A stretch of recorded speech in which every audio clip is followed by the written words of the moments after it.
بيان صادر عن القيادة العامة للجيش والقوات المسلحة.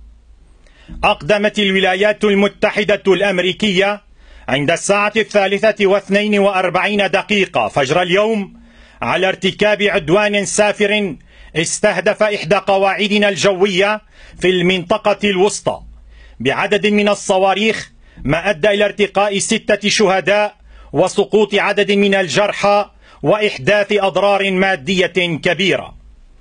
إن هذا العدوان الأمريكي المدان يؤكد استمرار الاستراتيجية الأمريكية الخاطئة ويقوض عملية مكافحة الإرهاب التي يقوم بها الجيش العربي السوري، ويجعل الولايات المتحدة الأمريكية شريكا لداعش والنصرة وغيرهما من التنظيمات الإرهابية التي دأبت منذ اليوم الأول للحرب الظالمة على سوريا على مهاجمة نقاط الجيش والقواعد العسكرية السورية.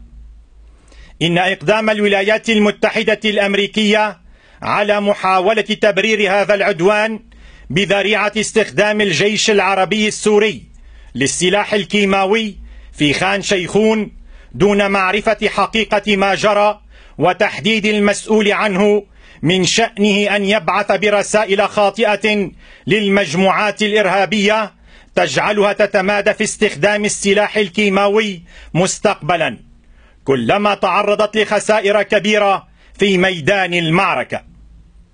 إن القيادة العامة للجيش والقوات المسلحة إذ تؤكد أن هذا العدوان المخالف لكل القوانين والأعراف الدولية يسعى للتأثير على قدرات الجيش العربي السوري في مكافحة الإرهاب، وتؤكد أن ردها هو المزيد من التصميم على مواصلة واجبها الوطني في الدفاع عن الشعب السوري وسحق الإرهاب أينما وجد، وإعادة الأمن والأمان إلى كافة أراضي الجمهورية العربية السورية. دمشق، في 7 شهر نيسان لعام 2017. القيادة العامة للجيش والقوات المسلحة.